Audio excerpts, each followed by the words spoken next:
हमें बदनाम करने के नियत से हमें टारगेट करके खबरें छापी जा रही है। अखबार में ऐसे छपा है जैसे कि मेरे घर से बंदूक बरामद हुआ है, ऐसे छपा है जैसे कुछ हथियार निकला है मेरे घर से। देखिए, हम बार बार बोल रहे हैं कि ये भी गोपनीय मैटर है जो छपी है। जो लाइसेंस अप्लाई करने का मैटर है, वो पूरे झारखंड में कितने लोग लाइसेंस अप्लाई किए होंगे, लेकिन अंबा प्रसाद का लाइसेंस अप्लाई हुआ, यही क्यों छपा? और ये खबर छपने के बाद क्या मेरी सुरक्षा को खतरा नहीं है? क्या हमारे जो दुश्मन हैं उनको दस्तक नहीं दिया जा रहा है? हो सकता है एक ओबीसी वर्ग के एक महिला को टारगेट किया जा रहा है। कोई एक अधिकारी हजारीबाग में है जो पूरा सुपारी लिए हुए हैं कि अंबा प्रसाद का करियर खराब करने का उनको किसी मीडिया का संरक्षण मिल रहा है, और उस मीडिया में वो लगातार वो चलवा रहे हैं मेरे खिलाफ। किसी विशेष मीडिया के द्वारा लगातार हमारे विरोध में हमें बदनाम करने के नियत से हमें टारगेट करके खबरें छापी जा रही है। और मैं इस संदर्भ में यही कहना चाहती हूँ कि सबसे पहला चीज़ जो आज खबर छपी है कि बॉडीगार्ड हटा दिया गया या हाउस गार्ड हटा दिया गया। आप लोग मेरे घर आए, आप लोग देखें मेरा हाउस गार्ड तैनात थे वहाँ पे। तो इस तरह की जो झूठी खबर है, ना ही मेरा बॉडीगार्ड हटाया गया, ना ही मेरा कोई हाउस गार्ड हटाया गया। तो ये झूठी खबर छापने का इंटेंशन क्या है मुझे नहीं पता। और अगर मतलब इस तरह की खबरें छपती है और कल को मेरे साथ कुछ होता है, क्योंकि हमारे क्षेत्र में लगातार इस तरह का कुछ ना कुछ घटना सामने हमेशा आया है। मेरे प्रतिनिधि का भी मर्डर हुआ है। हम लोग भी आप लोगों के बीच में उस समय भी आए थे, बोले थे कि हम लोग को टारगेट किया जा रहा है और हम लोगों की जान का भी खतरा है। और ऐसे ऐसे असामाजिक तत्व के लोग कोयलांचल क्षेत्र में ज़्यादा हावी रहते हैं। और उसके बाद खबरें ये चलाई जाती है कि गार्ड हटा दिए गए हैं और हाउस गार्ड हटा दिए गए हैं। ये किस इंटेंशन से? जबकि मुझे लगता है कि बड़े पैमाने पे जो जितने भी पुलिस है उनको ट्रेनिंग में भेजा गया है। हर जिला के एसपी का भी गार्ड कम कर दिया गया है, डीसी का भी गार्ड कम कर दिया गया है। अभी गार्ड का बहुत समस्या है सभी के साथ। हालांकि मेरा गार्ड क्लोज नहीं हुआ है। और ये खबर छपने के बाद क्या मेरी सुरक्षा को खतरा नहीं है? क्या हमारे जो दुश्मन हैं उनको दस्तक नहीं दिया जा रहा है कि गार्ड हटा दिए गए हैं? ये खबर फ्रंट पेज में छपने का उद्देश्य क्या है? ये चीज़ मतलब हम लोग मीडिया को इस तरह से जानते हैं कि न्यूट्रल होके, और एक जो सिद्धांत होता है मीडिया का, एक पक्ष का हमेशा मतलब उनका भी जो साइड होता है उसको भी लिया जाता है, या फिर न्यूज़ का वेरिफिकेशन करके उसको छापा जाता है। और इस तरह का न्यूज़ फ्रंट पेज में जगह मिले, ये बहुत ही आश्चर्यजनक है। साथ में राइफ़ल के लिए हम ज़रूर मतलब अप्लाई किए हैं, क्यों ना करें, क्योंकि हमारे हमेशा हमें अपने सिक्योरिटी को लेके हमेशा इश्यूज़ हमेशा बना रहता है। थ्रेटनिंग कॉल्स भी हमारे फैमिली को कई बार आए हैं। और ये प्रशासन का काम है किसको देना है किसको नहीं देना है, और ये गोपनीय शाखा का मामला है। अगर गोपनीय शाखा से कोई चीज़ लीक हो रही है किसी के द्वारा, और ये किसी मीडिया के द्वारा अगर ये छापा जाता है गोपनीय चीज़, कौन अप्लाई कर रहा है, किसका क्या प्रक्रिया है, कहाँ गार्ड क्लोज हो रहा है, ये तो गोपनीय मैटर है। इसको तो कभी भी मीडिया में लाना नहीं चाहिए। पूर्व में भी मुझे ज़मीन विवाद के मामले में मेरा नाम झूठ मूठ का घसीटा गया, जहाँ पे मुझे खबर पढ़ने के बाद ही जानकारी मिली कि इस तरह का कोई मामला है। तब हम मामले को मतलब जांच पड़ताल करने लगे कि क्या मामला है। और लगातार इस तरह का जो टारगेट किया जा रहा है किसी व्यक्ति विशेष के द्वारा, अगर कोई मीडिया चलाई जाए या फिर एक पक्ष दूसरा पक्ष नहीं लिया जाए, तो ये साफ साफ दिखाता है कि ये दुर्भावना से ग्रसित या फिर किसी एक व्यक्ति विशेष के इंटेंशन को मतलब ये न्यूज़ फुलफ़िल कर रही है।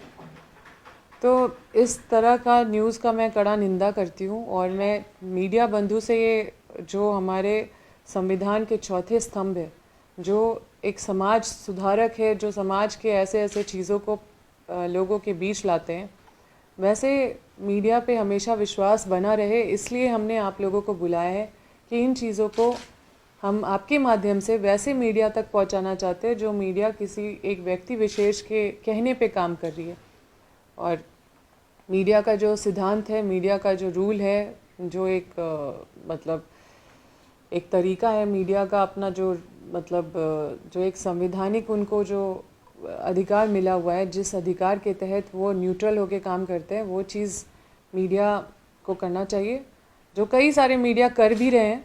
लेकिन कुछ मीडिया इस तरह का चीज़ नहीं कर, वैसे मीडिया जिसका सर्कुलेशन बहुत ज़्यादा है, जिसको हम भी पढ़ते हैं, तो ऐसे जो जिस मीडिया पे बहुत ज़्यादा भरोसा लोग करते हैं, या जो मीडिया का सर्कुलेशन इतना ज़्यादा, जो बड़ा ऐसा अखबार होता है, तो इन सब लोगों को ये शोभा नहीं देता है। और इस तरह से हमें बदनाम करने का कोशिश किया जा रहा है। हम लोग नए उभरते लोग हैं। मेरे पिताजी जब जेल में थे तो कई तरह के मीडिया में न्यूज़ आते थे कि नक्सली है, क्रिमिनल है, ये है, वो है, लेकिन हमें जनता ने सर्टिफिकेट दिया है और जनता जानती है कि क्या सच्चाई है। और हम लोग के जो वोटर हैं वो हमारे क्षेत्र में हम लोगों से बने हुए हैं। किसी भी तरह से हम लोग क्षेत्र में हमेशा 24/7 लोगों का सेवा में लगे रहते हैं। हमारा पूरा परिवार संघर्ष किया है जनता के लिए, हम लोग त्याग किए हैं, हम लोग कई तरह का चीज़, हम लोग हर तरह का लड़ाई हम लोग लड़े हैं लोगों को हक और अधिकार दिलाने के लिए। तो ये मैं आप लोगों को बतलाना चाहती थी कि इस तरह से जो बदनाम करने का काम किया जा रहा है, हो सकता है एक ओबीसी वर्ग के एक महिला को टारगेट किया जा रहा है और नई उभरता एक चेहरा को टारगेट किया जा रहा है। तो मैं मीडिया से संरक्षण की मांग करती हूँ कि सही तरीके से वैसे मीडिया को गाइड करे कि वो गलत रास्ते में ना चले।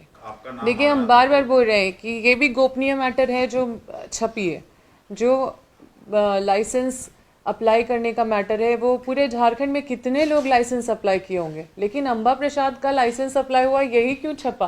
क्या ऐसे कोई क्रिमिनल नहीं है जो लाइसेंस होल्डर है?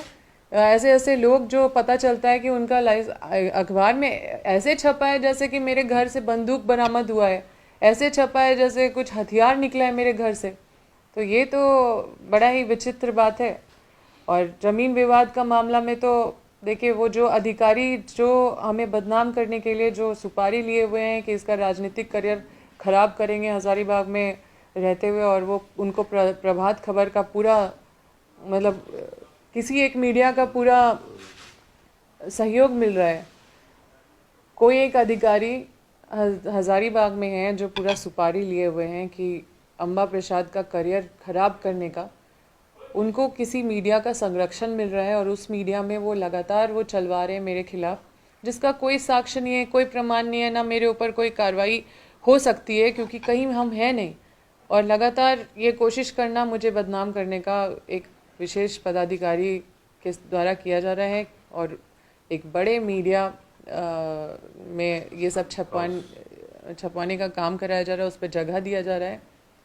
तो ये सारा चीज़ तो निश्चित रूप से अपने सरकार की तरफ से उस अधिकारी पे कार्रवाई तो करवाएंगे, लेकिन साथ में जिस तरह से ज़मीन विवाद मामले में भी हम लोगों को बदनाम करने का काम किया गया। मैं खुद एक लॉयर हूँ और कोई भी ज़मीन पे कोई घर नहीं बना लेगा ज़बरदस्ती, या कोई बाउंड्री नहीं कर लेगा ज़बरदस्ती।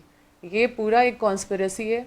अगर हम लोग कहीं से भी इन्वॉल्व रहते तो ज़रूर हम लोगों के ऊपर एफआईआर दर्ज होता, क्योंकि ये लोग पूरा कॉन्स्पिरेसी किए थे, इस वजह से हमारा नाम डाल नहीं पाए।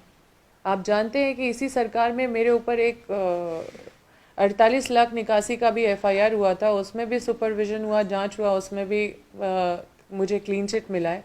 तो ये साफ दिखता है कि मेरे सरकार में ऐसा नहीं है कि विधायकों को संरक्षण मिल रहा है कि उनके ऊपर एफआईआर नहीं होगा। एफआईआर हुआ, जांच भी हुआ, इन्वेस्टिगेशन भी हुआ। 48 लाख निकासी जो कॉलेज का मामला था, और ना उसमें उस दिन हम गए थे, ना मेरा सिग्नेचर था, और ना ही कोई विधायक को उस तरह का पावर मिला हुआ है कि वो कोई भी फिनंशियल चीज़ों को निकाल सके।